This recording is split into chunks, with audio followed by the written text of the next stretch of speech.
मेरा नाम डेविड है। मैं 19 साल का लड़का हूँ और पढ़ाई करता हूँ। मैं पढ़ाई में बहुत अच्छा हूँ, इसलिए मेरे माता पिता चाहते थे कि मैं विदेश जाकर पढ़ाई करूँ और मैं उनके कहने पर विदेश जाने के लिए तैयार भी हो गया।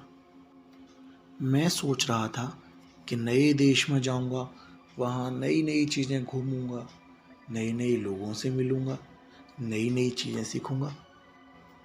लेकिन मैं ये नहीं जानता था कि इस नए देश में एक नई मुसीबत मेरा इंतज़ार कर रही है। मैंने सबसे पहले कॉलेज में एडमिशन लिया और तब मुझे पता चला कि यहाँ पर दूसरे देशों से आए हुए स्टूडेंट्स के लिए हॉस्टल भी बनाए गए हैं। लेकिन मुझे हॉस्टल में नहीं रहना था। मैं तो आज़ाद होकर बाहर रहना चाहता था, कभी भी कुछ भी करूं। आखिर हॉस्टल में तो पाबंदियां होती हैं ना। हॉस्टल का फॉर्म रिजेक्ट करने के बाद मैं चल दिया रूम की तलाश में।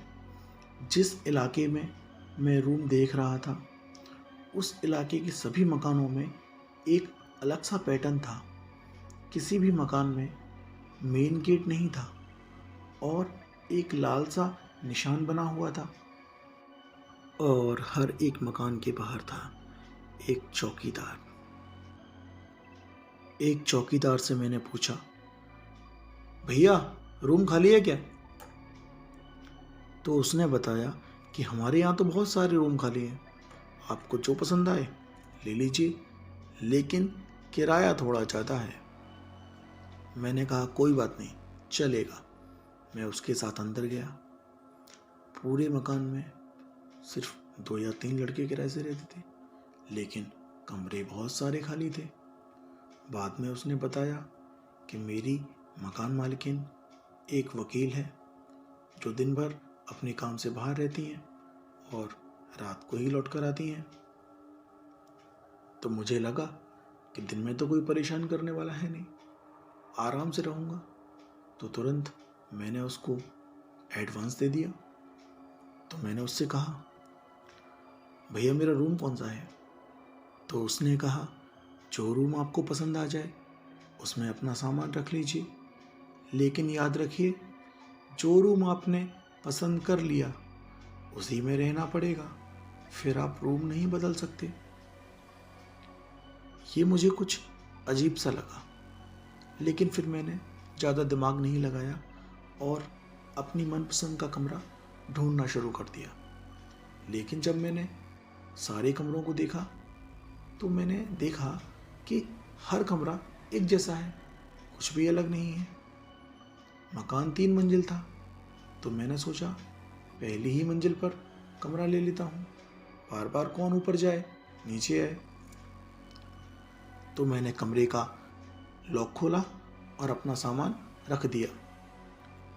अपना सामान जमाने में बहुत टाइम हो गया था और अब तो रात भी होने वाली थी और खाने पीने का कोई इंतज़ाम नहीं था। तो सोचा कि चलो बाहर कुछ देख के आता हूँ, कुछ ना कुछ तो खाने पीने को मिल ही जाएगा।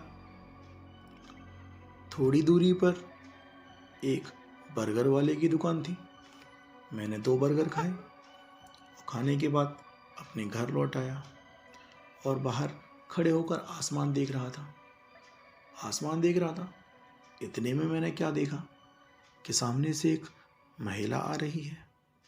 उस महिला के साथ 3 लोग थे, 3 आदमी। वो तीनों आदमी ऐसे लग रहे थे जैसे कि उस महिला के बॉडीगार्ड हों। लेकिन उन आदमियों की एक अजीब सी बात थी कि उन सभी की हाइट कम से कम 7 या 8 फुट की रही होगी। उनका चेहरा भी अजीब सा था। दिखने में वो बिल्कुल भी इंसान के जैसे तो नहीं लग रहे थे। पर मैंने सोचा कि शायद यहाँ के कुछ लोग ऐसे होते होंगे और ये सोचकर मैं अंदर चला गया। मैं सोने की तैयारी कर ही रहा था कि तभी मेरे दरवाजे पर किसी ने दस्तक दी।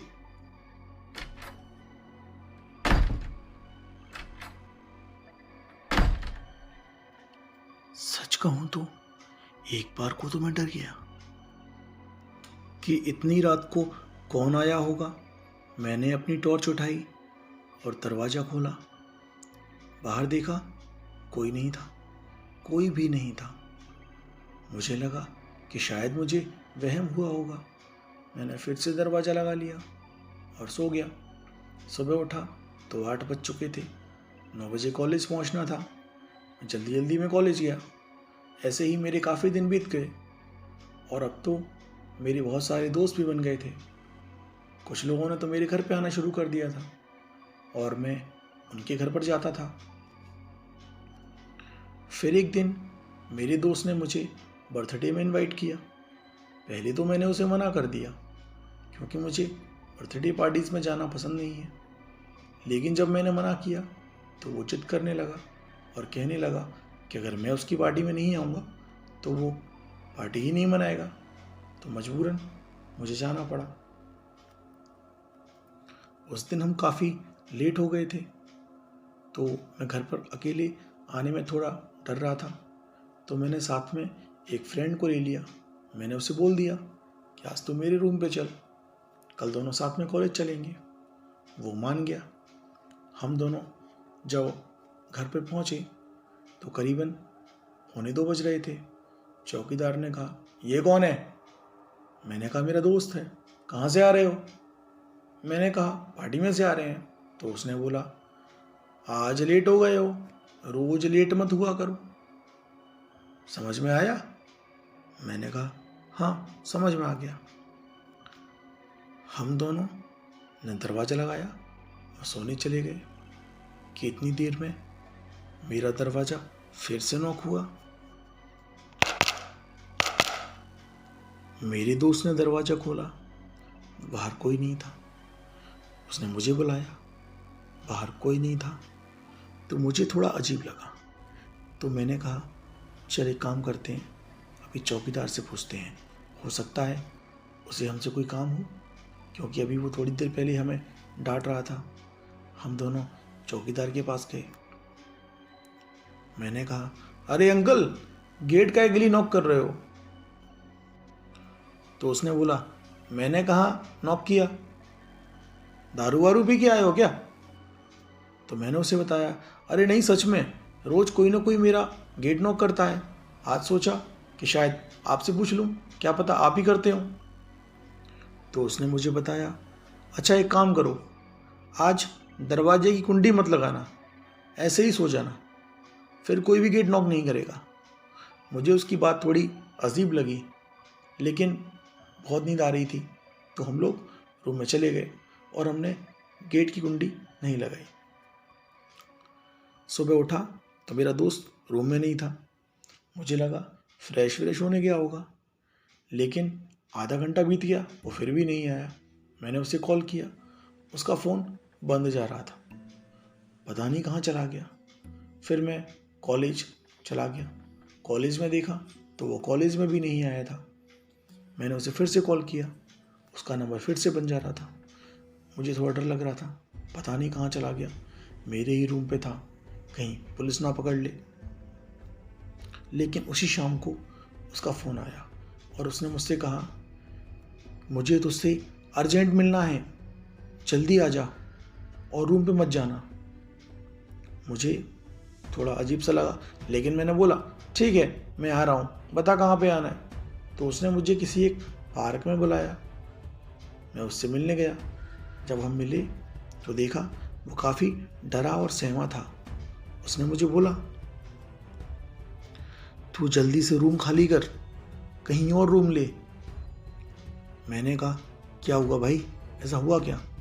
तो उसने मुझे बताया कि रात में जब हमने गेट की कुंडी नहीं लगाई थी तो हम आके सो गए थे, लेकिन मेरा दोस्त नहीं सोया था क्योंकि उसे नींद ही नहीं आ रही थी। 10-15 मिनट के बाद उसने देखा कि दरवाज़ा खुला है और उसमें से 2-4 लोग अंदर आए और वो हमारे कमरे में हमारे साथ सो गए थे। मैंने कहा, क्या क्या क्या फालतू बकवास कर रहा है तू? उसने बोला बकवास नहीं कर रहा हूँ। हमारे रूम में कल हम सिर्फ 2 लोग नहीं सोए थे, कम से कम 7 से 8 लोग सोए थे। ये सुन के मेरी सांसें थम सी गईं। मुझे उसकी बात पर यकीन नहीं हो रहा था, पर डर लग रहा था। तो उसने मुझे बोला कि ठीक है, आज तेरे लिए तेरे रूम पर फिर से रुकते हैं और देखना क्या होता है। रात के 12 साढ़े 12 बजे के आसपास हम लोग सोने के लिए गए। हमने दरवाज़ा लगा दिया।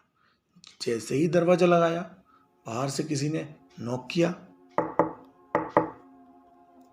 हम लोगों की सांसें रुक गईं।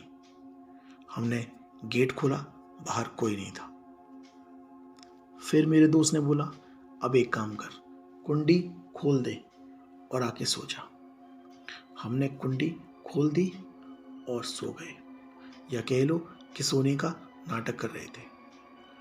थोड़ी देर बाद मैं क्या देखता हूँ, 7 से 8 आदमी मेरे कमरे में आए और हमारे आसपास सोने लगे। डर के मारे मेरा पसीना निकल रहा था, मैं कांप रहा था, लेकिन मेरे मुंह से आवाज़ नहीं निकल पा रही थी। हम लोग उस रात नहीं सोए, पर जैसे ही 4 बजे हमारे कमरे से वो सारे लोग गायब हो गए। मैं और मेरे दोस्त बस चद्दर के नीचे मुंह छिपाकर सो रहे थे, इंतज़ार कर रहे थे सूरज के उगने का। हमने कॉलेज जाकर ये बात अपने दोस्तों को बताई, तो दोस्तों ने कहा, तुम जरा बताओ कहाँ रहते हो तुम, जरा बताओ तो सही। मैंने उसे अपने घर का एड्रेस दिया, तो उनमें से एक लड़की बोली, अरे मैं तो पिछले 20 साल से इसी शहर में रह रही हूँ, मैंने तो ऐसी कोई जगह सुनी ही नहीं। कहाँ है तुम्हारी कॉलोनी, चलो मैं भी तो देखूँ। हमने गूगल मैप पे देखा, ऐसी कोई कॉलोनी थी ही नहीं। मैं उन्हें साथ लेकर गया। जब हम उस कॉलोनी में पहुंचे तो मैं अचंभित रह गया। यहाँ पर वो मकान कहाँ चला गया जिस मकान में मैं किराए पर रहता था। यहाँ पर कोई भी मकान नहीं था, थे तो बस खंडहर। यहाँ पर बहुत सारे खंडहर थे, कोई मकान नहीं था। दिखने में ऐसा लग रहा था जैसे कि कोई कब्रिस्तान हो। तब उस लड़की ने बताया कि आज से 150 साल पहले यहाँ पर कुछ आतंकवादी आए थे। उन आतंकवादियों ने ये पूरी कॉलोनी को तहस नहस कर दिया था, यहाँ के लोगों को मार दिया था। उसके बाद से इस जगह पे कोई आता नहीं था, जो भी आता था उसे मार दिया जाता था भूतों के द्वारा, या पता नहीं कोई और, लेकिन कोई जिंदा नहीं बचा। शुक्र है कि तुम जिंदा तो हो। तो मेरी उस फ्रेंड ने बताया कि तुम्हारे कमरे में जो लोग सोने के लिए आते थे वो इंसान नहीं थे, भूत थे, और जब तक तुम कुंडी लगा के रखते थे वो तुम्हें गेट नॉक करके गेट खोलने का इशारा करते थे, लेकिन जब तुम कुंडी नहीं लगाते थे तो वो बेझिझक होकर गेट खोलते थे और तुम्हारे साथ आके सो जाते, और सुबह 4 बजते ही गायब हो जाते। ये सुनकर मैं इतना डर गया था कि एक बार को तो मैंने वापस अपने देश जाने का फैसला कर लिया था। लेकिन तब मेरे दोस्तों ने कहा, नहीं नहीं, घर जाने की क्या ज़रूरत है, हॉस्टल में रहो, वहाँ पर बहुत सारे दोस्त मिल जाएंगे तुम्हें और डर भी नहीं लगेगा।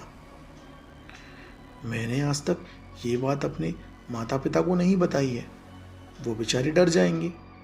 अब मैं हॉस्टल में रहता हूँ, लेकिन ये कहानी बिल्कुल सच्ची है। अब आप इस पर यकीन करो या मत करो, आपकी मर्जी। मिलते हैं अगली कहानी के साथ।